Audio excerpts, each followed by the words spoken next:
الحمد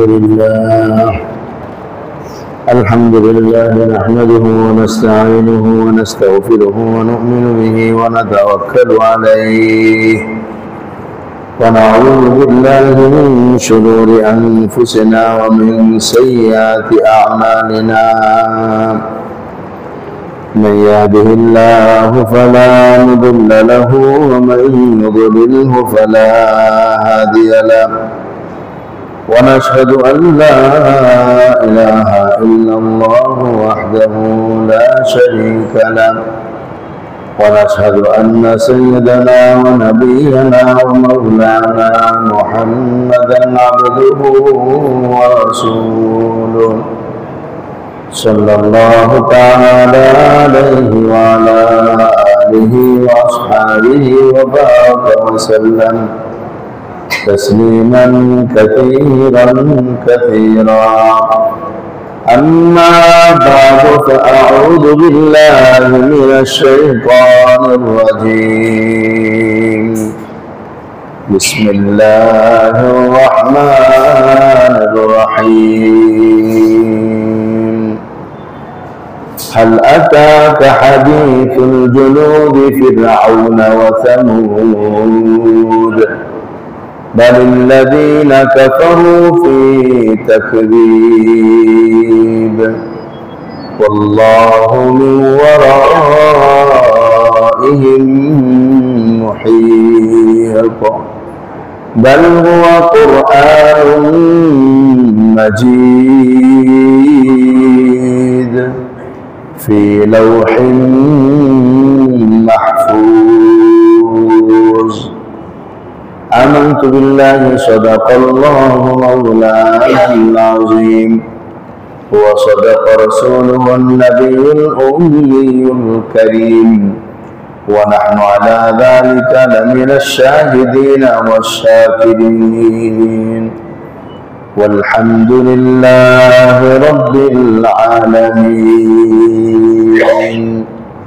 سبحانك لا علم لنا إلا ما علمتنا إنك أنت العليم الحكيم اللهم صل على محمد وعلى آل محمد كما صليت على إبراهيم وعلى آل إبراهيم إنك حميد مجيد اللهم بارك على محمد وعلى آل محمد كما باركت على إبراهيم وعلى آل إبراهيم إنك حميد مجيد محترم ইমান দ্বীনি ভাইরা আল্লাহ পাকের দরবারে অসংখ্য অগণিত শুকর যিনি আমাদেরকে কুরআনুল কারীমের মজলিসে আসার বসার তৌফিক দান করেছেন শুকর আদায় করে আলহামদুলিল্লাহ ইমানি দ্বীনি ভাইরা বর্তমান সময়টা অত্যন্ত জটিল এবং কঠিন একটি সময় এই সময়ে মানুষ কোরআন থেকে দূরে সরতেছে কোরআনে বিষয়াদি থেকে মানুষ ক্রমান্বয়ে দূরে সরে যাচ্ছে ঈমানের মর্যাদা মানুষের কাছে একেবারেই কমে যাচ্ছে দুনিয়ার টাকা পয়সা পদ আসবাব হুকুমত এই সব কিছুর মূল্য মানুষের কাছে বেশি মনে হইতেছে অস্থায়ী জগৎটাকে স্থায়ী জীবনের মতো মনে হচ্ছে অথচ এই জগৎটা একেবারেই অস্থায়ী কোনোই ভিত্তি নাই এবং তার কোনো স্থিতিশীলতাও নাই আমাদের পূর্বে কত মানুষ দুনিয়াতে এসেছিল এবং তারা এক একজন কত শক্তিধর ছিল তা সত্ত্বেও তাদের কোনো অস্তিত্ব আসতে নেই এমন হয়ে গেছে আজ থেকে 100 বছর পূর্বে কারা ছিল তাদের নামও আমাদের জানা নেই অথচ তারা আমাদের এলাকায় কত প্রভাবশালী মানুষ ছিল তেমন একদিন আসবে ভাই আমার আপনার কোনো অস্তিত্ব থাকবে না এই দুনিয়াকে বড় মনে করে পরকালকে তুচ্ছ জ্ঞান করলে সারা জীবনের জন্য আমাদেরকে আফসোস করতে হবে কোরআন এই কথাগুলোই বারংবার বিভিন্ন ভাবে আমাদেরকে বুঝাইতে চেয়েছে যে দুনিয়াটাও স্থায়ী, এর সাথে মন লাগানোর কোনো প্রয়োজন নেই। স্থায়ী একটা জীবন আসতেছে সবার সামনে, সবাই ওই জীবনের জন্য যেন ফিকির করে, ওই জীবনের জন্য যেন সবাই সঞ্চয় করে, ওই জীবনের জন্য যেন সবাই চেষ্টা করে। সেটাই কুরআনুল কারীম ছত্রে ছত্রে বিভিন্ন ভাবে বিভিন্ন উপমা পেশ করার মাধ্যমে মানুষকে বুঝিয়েছেন। যেন এই সূরার মধ্যে আমরা আগে আলোচনা করেছিলাম একজন যুবকের কথা, এক জালিম বাদশার কথা। বাদশার তো কত পাওয়ার ক্ষমতা ছিল, লক্ষ লক্ষ মানুষ মুসলমান হয়েছে, সবাইকে সে শহীদ করেছে, কিন্তু আখের তো সেও বাঁচতে পারে না। তার হাতের তৈরি অগ্নিকুণ্ডে সেই আবার ওই আগুনের দ্বারা দগ্ধ হয়ে দুনিয়ার থেকে বিদায় নিতে বাধ্য হয়েছে। এই জন্য আমার ভাই, আমার দোস্ত, দুনিয়া একেবারে অস্থায়ী একটা জীবন। শিক্ষা যে নিতে পারছে সে সফল হয়ে গেছে, যে শিক্ষা নিতে পারে নাই তার বিফলতা এখনো তার সামনে ঝুলতেছে। মৃত্যুর মাধ্যমে সেটার চূড়ান্ত হবে বিফলতা, ব্যর্থতা মৃত্যুর মাধ্যমে চূড়ান্ত হবে। মৃত্যুর আগ পর্যন্ত প্রত্যেকের জন্যই সমান, চেষ্টা করলে সবাই নিজেদের জীবনের সফলতা লাভ করতে পারে। তো আজকে যে আয়াতগুলো তেলাওয়াত করা হয়েছে সেখানে আল্লাহ পাক রব্বুল আলামিন দুইটা বিফল সম্প্রদায়ের আলোচনা পেশ করেছেন, যারা নিজেদের জীবনে বিফল হয়েছে।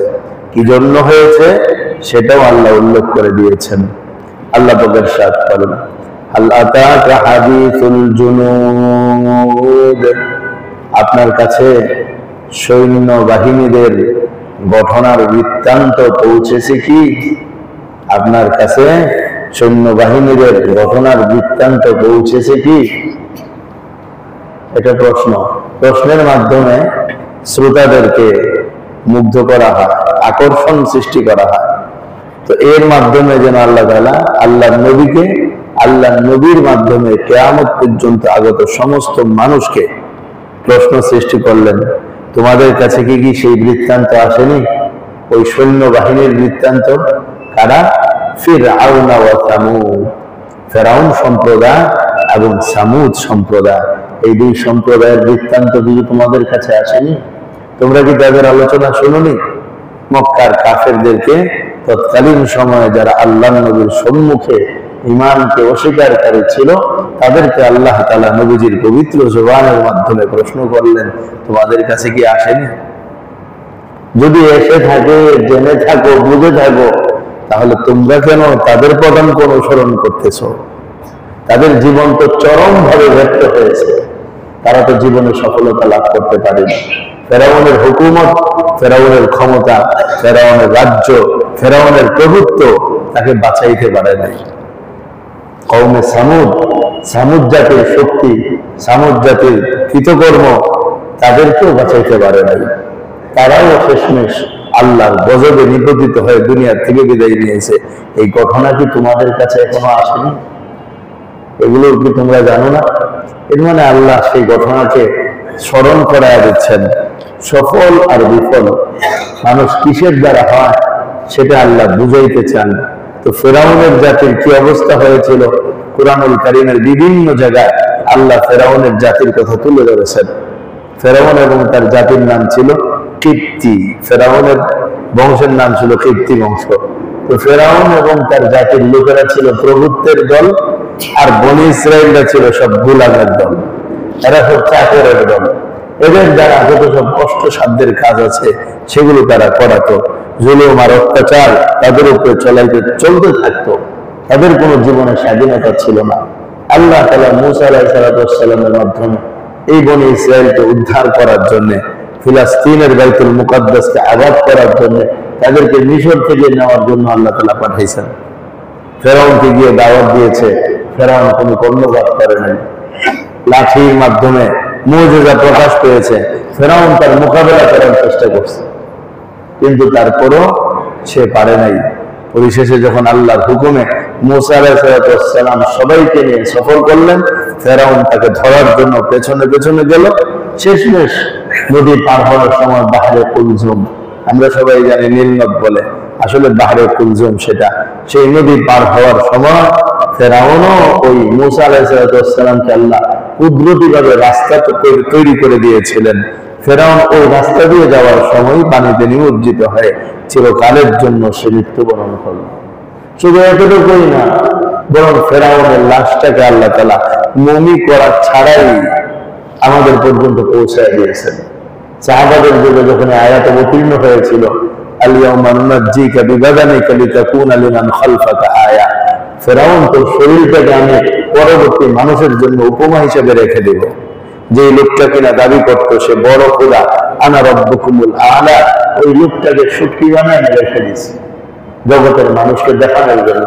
আজকে তো মিশরের জাদুঘরে ফেরাউনের লাশ মমি করা ছাড়াই বিদ্যমান। আরো অনেকের লাশ তারা রেখে দিয়েছে, সেগুলো মমি করে রেখেছে, কিন্তু ফেরাউনের লাশ স্বাভাবিকভাবেই তারা রেখে দিয়েছে। কারণ ফের আল্লাহ পাকের ওয়াদা এটা নষ্ট হবে। দীর্ঘ অনেক বছর এই লাশটা পানির মধ্যে ছিল, কোন মাস পর্যন্ত তার গা থেকে শরীর দিয়ে কিছু খায় নাই, পানির মধ্যে সে পচে নাই। এটা আল্লাহ পাকের কুদরত। এরপরে যখন তার লাশ পাওয়া গেছে, তাকে তারা উদ্ধার করেছে এবং তারা জাদুঘরের মধ্যে রেখে দিয়েছে। এই আল্লাহ জিজ্ঞেস করতেছেন, ফেরাউনের সম্প্রদায়ের ঘটনা কি তোমাদের সামনে আসে নাই? তাহলে শিক্ষা নেও না কেন? ফেরাউন নিজের এত প্রভাব আর ক্ষমতা খাটায়া সে রক্ষা পায় নাই আমার আযাব থেকে। পানি, সাধারণ পানির মধ্যে ফেলে আমি ওকে মেরে ফেলছি, তোমরা কিসের উপরে এত বাহাদুরি, এত প্রভাব, এত প্রতিপত্তি দেখাচ্ছ? কেন তোমরা আমার বিধানের লঙ্ঘন করছো? এটা আল্লাহ ফেরাউনের ঘটনা দিয়ে আমাদেরকে বিধান। তারপরে কিসের ঘটনা বলছেন? সামুদ সম্প্রদায়ের ঘটনা। সামুদ সম্প্রদায় একরকমের শক্তিশালী একটা জাতি ছিল। হ্যাঁ, সামুদ শক্তিশালী জাতি ছিল। ওই সামুদ সম্প্রদায় নবী আসছিলেন সালেহ আলাইহিস সালাম। সালেহ আলাইহিস সালাম যখন দাওয়াত দিলেন, সামুদ সম্প্রদায় অস্বীকার করল। আল্লাহ নবীর কাছে তারা মুআজিজা চাইল। মুআজিজা কি? মুআজিজা, এই পাহাড় থেকে যদি 10 মাসের গর্ভবতী একটা উষ্টি বের করে দেখাতে পারেন, তাইলে আমরা ঈমান আনবো। আল্লাহ নবী দোয়া করলেন, সাথে সাথে পাহাড় ফেটে একটা গর্ভবতী উষ্টি বেরিয়ে আসে। বেরিয়ে আসার পরে নবীজি বলছেন, এই যে আল্লাহ হুকুম, বেরিয়ে আসে, তোর ঈমান আনলো। আরে বাবা, তুমি এত বড় জাদুকর, আগে তো জানতাম না। সাধারণ জাদুকর না, মারাত্মক জাদুকর, পাহাড় ফাটায়া উষ্টি বের করতে পারে। কেউ ঈমান আনে না। নবীজি বললেন, ঈমান আনো। এটা কেউ ঈমান আনে না। নবীজি বললেন, আচ্ছা ঠিক আছে, ঈমান আনা তোমাদের ব্যাপার, কিন্তু আল্লাহর কুদরতে এই যে একটা আল্লাহ নিদর্শন পৃথিবীতে আসছে, এই নিদর্শনের কোনো ক্ষতি করবা না। এই আল্লাহর নিদর্শনের এই উটনির কাজ কি ছিল? উটনির কাজ হলো, উটনি যেদিন কূপ থেকে পানি খাবে, সেদিন আর কূপে কেউ পানি পাবে না। কারণ সে যখন কূপে পানি খেতে যায়, সব পানি খেয়ে ফেলে। আর ওদের জন্য একটা কূপ ছিল এলাকা, এই কূপ দিয়ে পুরা বসতির মানুষ পানি খেত। কিন্তু উটনি যেদিন পানি খাবে, ওই দিন কেউ পানি পাবে না। কিন্তু পরের দিন আর উট পানি খাবে না, ওদিন কূপ ভরা থাকবে, সবাই যার যার মতো পানি নিতে পারবে। তাহলে এখন ভাগ করে দিলেন আল্লাহ নবী, একদিন উষ্টি পানি খাবে, তোমরা সেদিন উটের দুধ পাবা, আরেকদিন উট পানি খাবে না। এখন উটনি যেদিন পানি খেত, হাউস খালি, কূপ খালি হয়ে যেত। কিন্তু আল্লাহর কি কুদরত ছিল, সে এই পরিমাণ দুধ দিত, উটনিটা এই পরিমাণ দুধ দিত যে পুরা জনবসতির মানুষ নিজে নিজে দুধ দহন করে ভাণ্ড বইরা নিয়ে যেতে পারত, কারো কোনো কম হতো না। ডিজিটাল মেশিনের মধ্যে যদি দুধ বেরোতে থাকে, যতটুকু আরো এর চেয়ে বেশি বেরিত।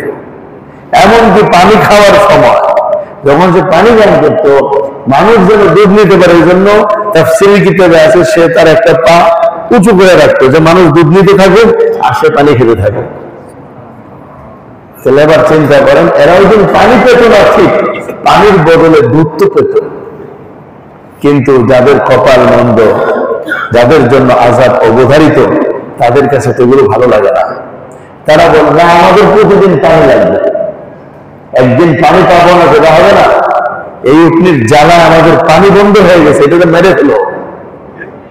নবী কিন্তু আগেই সাবধান করছে, সাবধান, এর গায়ে টাচ করবো না, তাহলে কিন্তু অবস্থা ভয়াবহ হয়ে যাবে। গরম লাগতেছে নাকি? একটা পাখা দিয়ে এখানে দিয়ে এদিকে একটা টাকা দিয়ে দেন, গরম লাগতেছে আমাদের কাছে। তো কাছে করবে না, কিন্তু এরা চিন্তা করলো যে না, আমি তো খেতেই হবে আমাদেরকে। এখন তারা চুক্তি করলো যে কোনো ভাবে হোক এটাকে মেরে ফেলে, আমাদের এত দুধের দরকার নেই, আমরা পানি চাই। এই জন্য তারা মারার জন্য প্রস্তুতি নিয়ে তাকে হত্যা করাচ্ছে এবং তাকে হত্যাই করে ফেলেছে। যখন শুনছে আল্লাহ নবী চৌধুরী হত্যা হয়ে গেছে, সাথে সাথে আল্লাহ নবী দৌড়ে আসছেন, আয়সা বলছেন তামাত্তাউ ফি দারিকুম সালাসাতা আইয়াম, 3 দিন অপেক্ষা করো, 3 দিনের ভিতরে গজব আসবে। 3 দিন অপেক্ষা করো, 3 দিনের মধ্যে গজব আসবে। আর উটনির যে বাচ্চা ছিল, এরা ওই উটনিকে হত্যা করার পর তার বাচ্চাটাকেও হত্যা করতে উদ্বুদ্ধ আসছে। আল্লাহ রসুলের বাচ্চা দৌড়ে যে পাহাড় থেকে বের হয়েছিল ওর মা, ওই পাহাড়ে গিয়ে গায়েব হয়ে গেছে। এটা তো পুরো আল্লাহর কুদরত, এটা তো মানুষের কোনো কিছু না, এটা তো কারো প্রশ্ন করতে পারে, আল্লাহর কুদরতের জিনিস। এদিকে মাকে মেরে ফেলছে, বাচ্চাটা পাহাড়ে গিয়ে গায়েব হয়ে গেছে। এক কিতাবের মধ্যে এটাও লিখছে, বাচ্চা পাহাড়ে উঠে চিৎকার করে আল্লাহ উম্মি, আল্লাহ আমার মা, আমার মা, আমার মা। আর আমার মারে মেরে ফেলছে, আপনার বুঝাই গেল। নবী এসে বলছেন 3 দিনের মধ্যে আল্লাহর গজব আসবে। এখন 3 দিনের গজবের লক্ষণ বলে দিচ্ছেন। প্রথম দিন চেহারা হলুদ হবে, দ্বিতীয় দিন কালো হবে, তৃতীয় দিন লাল হবে, এরকম 3টা কারণ বলে দিচ্ছেন। বাস্তবে তাই হওয়া শুরু হয়েছে। এরপরে চিন্তা করেন, আমাদের যদি গজব আসে তাহলে সালেহ দুনিয়া থেকে গেল কি ওরেও মেরে ফেলা। এতদিন মারছে উটনিকে, এখন মারতে আসছে কাকে? স্বয়ং নবীকে। যে রাত্রে নবীকে মারার জন্য বের হয়েছে, ওই রাত্রে আল্লাহ তাআলা ওদেরকে ধরছে। এরপরে জাতিকে আল্লাহ তাআলা একেবারে ধ্বংস করে দিয়েছে। আমার দোস্ত, আমার ভাই, ওই ঘটনাটি ইঙ্গিত করে বলেন, হাল আতাকা হাদিসুল ফিরআউন ওয়া সামুদ, ফেরাউন এবং সামুদের ঘটনা কি তোমাদের কাছে আসেনি? তারা তো ধ্বংস হয়ে গেছে কেবল ইসলামের বিরোধিতা করার কারণে, দ্বীনের বিরোধিতা করার কারণে, নবীদের বিরোধিতা করার কারণে। আজ তো দুনিয়া নবী আসবেন না, কিন্তু নবীর কোরআন শরীফ তো আল্লাহ পাক নবীর মাধ্যমে যা পাঠিয়েছিলেন ওই কোরআন তো রেখে দিয়েছেন।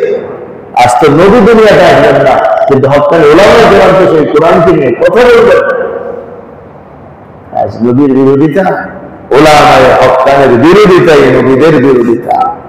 যারা এই বিরোধিতার ভিতরে যোগ দিতে থাকবে, এদের আজ হোক কাল হোক ধ্বংস অনিবার্য। একদিন এদেরকে ধ্বংস করেই আল্লাহ পাক দিবেন।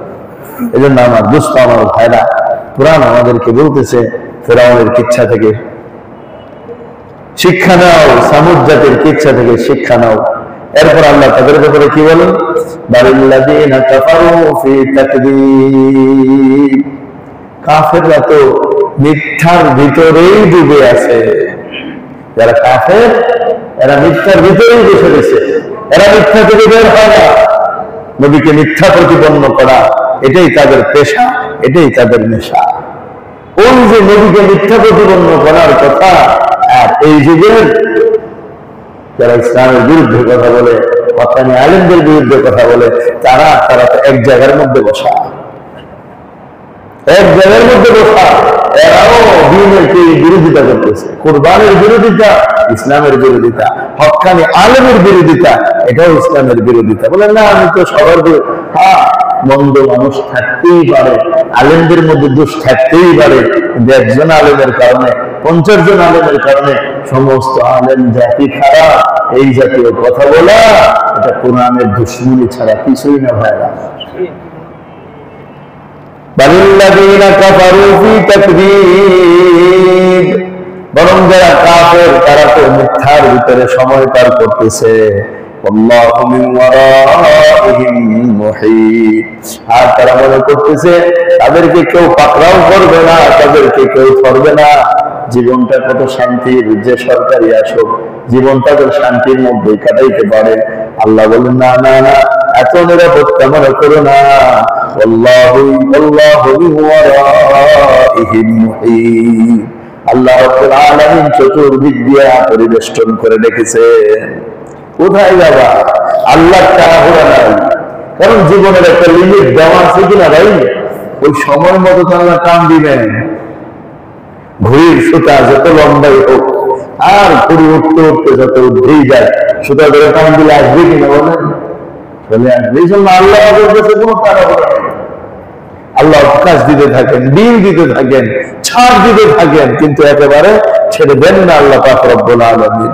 আমার দোস্ত এই জন্য বলছেন আল্লাহু মিন ওয়ারাইহিম মুহীত, চারদিক দিয়ে পরিবেষ্টন করে রাখছে, কোথায় যাবা? আর এই কোরআনের কথা মানতে মনে চায় না, অথচ এই কোরআন কত সত্য। আল্লাহ বলেন বাল হুয়া কুরআনুন মাজিদ, বরং এটা হচ্ছে সম্মানিত কোরআন, সম্মানিত কোরআন। এই কোরআন সম্পূর্ণভাবে আল্লাহ রাব্বুল ইজ্জতের কালাম। এর আগে পরে কোনো মিথ্যা যুক্ত হয় নাই, কোনো মিথ্যা যুক্ত হবে না। আগের কিতাবগুলোর মধ্যে অনেক সংযোজন বিয়োজন হয়েছে, কিন্তু কোরআনুল কারীমের একটা নোক্তারও সংযোজন বিয়োজন। এইভাবে আল্লাহ এই কোরআনকে সংরক্ষণ করে রাখছেন। মূল কোরআনকে আল্লাহ কোথায় রাখছেন? ফি লাওহিন মাহফুজ, সংরক্ষিত একটা জায়গা আছে আল্লাহর কাছে, ওটাকে আমরা বলি লৌহে মাহফুজ। যেটা আল্লাহ কোরআনের মধ্যে বলছেন, ওই লৌহে মাহফুজের মধ্যে কোরআন সংরক্ষিত। তাফসীর ইবনে কাসীরের মধ্যে হাদিস আসছে লৌহে মাহফুজ কেমন। লৌহে মাহফুজের লৌহে মাহফুজ হচ্ছে সাদা বিশাল সুন্দর পাথরের তৈরি। এই লৌহে মাহফুজের যে পৃষ্ঠা লেখা, পৃষ্ঠাগুলো যে আছে, ওই পৃষ্ঠাগুলো ইয়াকুতের তৈরি। আমাদের বুঝে আসবে না বিষয়গুলো, এটা আল্লাহ পাকের হুকুম। এটা আবার কেমন দেবে? একটা বড় বড় একটা কিতাব, যে পৃষ্ঠাগুলো হলো চমৎকার পাথরের পৃষ্ঠা, এই পৃষ্ঠাগুলো হলো ইয়াকুত পাথরের পৃষ্ঠা। তো এটা আল্লাহ পাবে। আর লেখার যে কলম, ওই কলমটা হলো নূরের কলম। কিসের কলম ভাই? নূরের কলম। ওই লেখার যে কালি, সেই কালিটাও নূরের কালি, নূরের কলম, নূরের কালি, আল্লাহর হুকুমে লেখা। সেই লৌহে মাহফুজ কত বড়! ওই হাদিস শরীফের মধ্যে আছে মাইনাল মাশরিকি ওয়াল মাগরিব, পূর্ব আর পশ্চিম যত পূর্ব আর পশ্চিমের মাঝে যত দূরত্ব যত বড়, ওই লৌহে মাহফুজটা তত বড়। আর আসমান আর জমিনের যত দূরত্ব, লৌহে মাহফুজটা এত বড়। তো বিশাল এক জায়গার মধ্যে চতুর্দিকে আল্লাহর কুদরতি ফেরেশতার পরিবেষ্টন, যেখানে কোন ধরনের পরিবর্তন সম্ভব না, এমন জায়গায় এই কিতাবটা সংরক্ষিত। সেখান থেকে বান্দাকে মায়া আর ভালোবাসা করে আল্লাহ কিতাবটা পেশ করছেন, কাগজের কিতাব বানায় দেয়া, যে বান্দা এত দ্রুত যাওয়া সম্ভব না, তোমার জন্য রাখি নাই, তবে সবটাই আমি ছোট্ট আকারে তোমার কাছে পৌঁছায় দিলাম। আবার যারা হাফেজে কোরআন, আর তাদের কত সৌভাগ্য যে পুরা লৌহে মাহফুজটাই যেন আল্লাহ তাদের সিনার ভিতরে ঢুকায় রাখছে। বিশাল বড় জায়গার এত বিশাল জ্ঞান আল্লাহ তাদের সিনার ভিতরে ঢুকায় রাখছে। এই জন্য আমার দোস্ত, আমার ভাই, কোরআন লৌহে মাহফুজে সংরক্ষিত।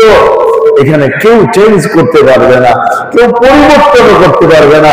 এর সামনেও কেউ আসতে পারে না, পিছনে কেউ আসতে পারে না। এমন এক আশ্চর্যজনক কিতাব। এই জন্য আল্লাহ বুঝাইতে চায়, বান্দা এই কিতাবটাকেই তোমার গলার মালা বানায় নাও, এটাকে সামনে রেখে জীবন চালাও, এটাকে সংবিধান বানায় দেশ চালাও, তাহলে শান্তি তোমার জীবন আসবে, দেশের মধ্যে আসবে। কিন্তু এটাকে সংবিধান দেয় না, আমরা অন্তত পক্ষে দেশ চালাতে রাজি না, গড় চালাইতেই রাজি না, দেশ চালাবে তো দূরের কথা। এটা মনে রাখতে হবে দোস্ত, কিয়ামত পর্যন্ত ভিন্ন কোন তন্ত্র মন্ত্র দিয়ে মুসলমানদের সমাজে শান্তি আসবে না। মুসলমানদের সমাজের শান্তি একমাত্র একমাত্র একমাত্র কালামুল্লাহর মধ্যে আল্লাহ রাখছে। কেউ মানুষ আর না মানুষ, আমি পারি আর না পারি, এটাই সত্য কথা। এর মধ্যে আমাদের কারো সন্দেহ থাকলে ইমান থাকবো না। এটা আমাদের শান্তির জায়গা। এটাই আল্লাহ আমাদের তাওফিক দান করেন, আল্লাহ আমাদের বুঝ দান করেন। এই কোরআনের কথা শুনি আমরা, আমাদের দিলের ভিতরে আল্লাহ কোরআনের মহব্বত আর ভালোবাসা দিয়েছেন বিধায় আমাদের সবারই কিন্তু ব্যস্ততা আছে। সব ব্যস্ততা রেখে কোরআনের মহব্বত আমরা বসি। আল্লাহ আমাদের সিনার ভিতরে কোরআনের আরো ভালোবাসা দান করেন।